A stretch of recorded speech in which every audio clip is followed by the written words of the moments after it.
এমন যদি হতো আমি পাখির মতো উড়ে উড়ে বেড়াই সারাক্ষণ।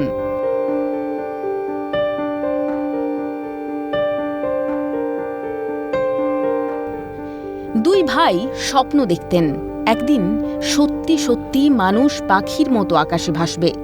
সেদিন আর তাকিয়ে থাকতে হবে না নীল আকাশের দিকে, ফেলতে হবে না দীর্ঘশ্বাস।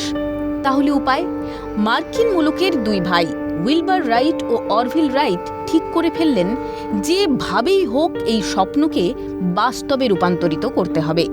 ছিলেন প্রকৌশলী, হয়ে গেলেন দুই ভাই বর্তমানের দ্রুততম যান উড়োজাহাজের আবিষ্কারক। আর এই গোটা বিষয়টির রেপ্লিকা আপনারা দেখতে পাবেন museum of astronomy and space সায়েন্সের সংগ্রহশালায়।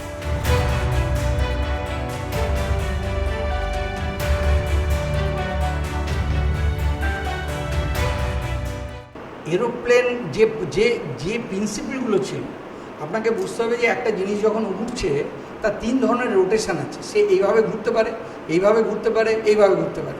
তাহলে এই তিন ধরনের ঘোরার যে বন্দোবস্তটা, সেটা রাইট ব্রাদার্সের সময়তে ছিল, এখনও আছে। অর্থাৎ কারণ এটাই হচ্ছে ফান্ডামেন্টাল। প্রথম কাজ হচ্ছে এই তিন সেট অফ ডানা থাকতেই হবে তিনটে অ্যাক্সিসের চারদিকে ঘোরার জন্য।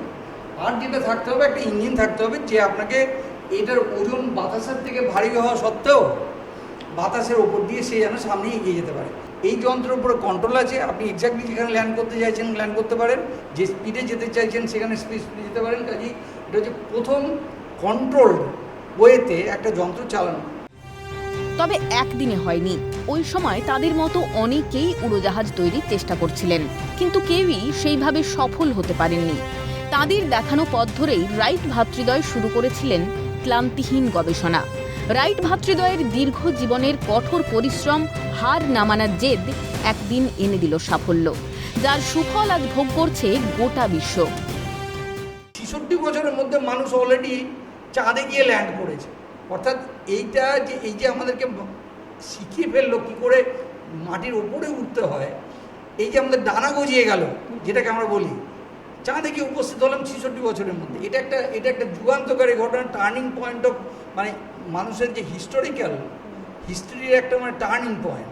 এবং আপনি দেখুন কতখানি কষ্ট করতে হচ্ছে।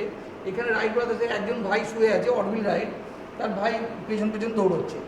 হাতে দেখুন একটা কিন্তু ডান্ডার মতো দেখতে পাচ্ছেন, ওটা দিয়ে কিন্তু এক জোড়া ডানাকে কন্ট্রোল করছেন।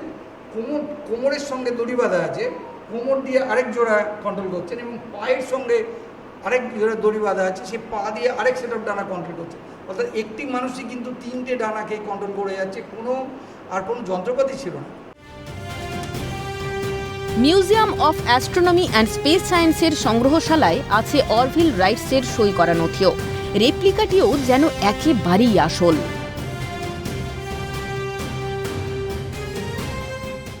দেখছেন এটা এক্স্যাক্ট কপি, এবং এমনকি তারগুলো দেখছেন সেটা পর্যন্ত এক্স্যাক্ট কপি 50%। অর্থাৎ এক্স্যাক্ট কপি হচ্ছে আসলটার 50%। প্রত্যেকটা কাঠের টুকরো থেকে শুরু করে সব কিছুই অরিজিনালটার 50%। এমনকি মানুষগুলোকে দেখুন, অরিজিনাল মানুষের 50%, এক্স্যাক্টলি হাফ সাইজ। ফলে এটা স্কেল মডেল, এক্স্যাক্টলি 50%।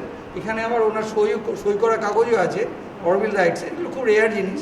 আকারে ছোট হলেও বাকি সব যা যা ওই প্লেনে ছিল তা কিন্তু এই প্লেনে রয়েছে, এবং যা যা ব্যবহার করা হয়েছিল ওই প্লেনে এই রেপ্লিকাতেও তাই সেম জিনিস ব্যবহার করা হয়েছে।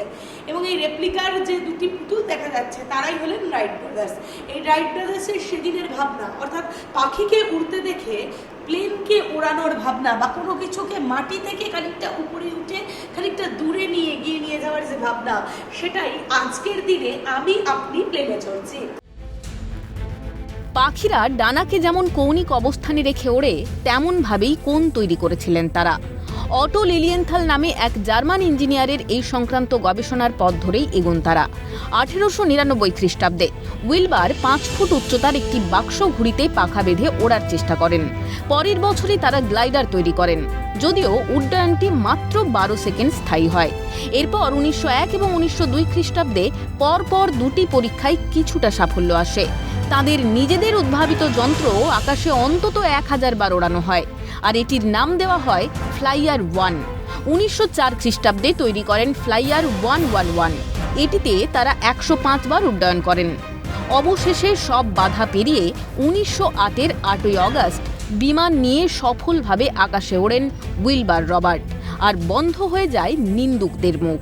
মাত্র 45 বছর বয়সেই উইলবার 1912-র 30শে মে মৃত্যুবরণ করেন, আর ছোট ভাই অরভিল মারা যান 1988-র 30শে জানুয়ারি। তারা ছিলেন চিরকুমার, ব্যস্ততার কারণে নাকি বিয়েই করতে সময় পাননি। আজ যে ফ্লাইটে চেপে হুশ করে এক দেশ থেকে অন্য দেশে পৌঁছে যাচ্ছেন মুহূর্তেই, তা এই চিরকুমার দুই ভাইয়ের জন্যই। তবে জীবনকে তুচ্ছ জ্ঞান করে বিমান তৈরির সেই প্রথম অত্যন্ত ঝুঁকিপূর্ণ এবং রোমাঞ্চকর মুহূর্তগুলোতে দুই ভাইয়ের এই নিরলস শ্রমের অবদান চিরস্মরণীয়।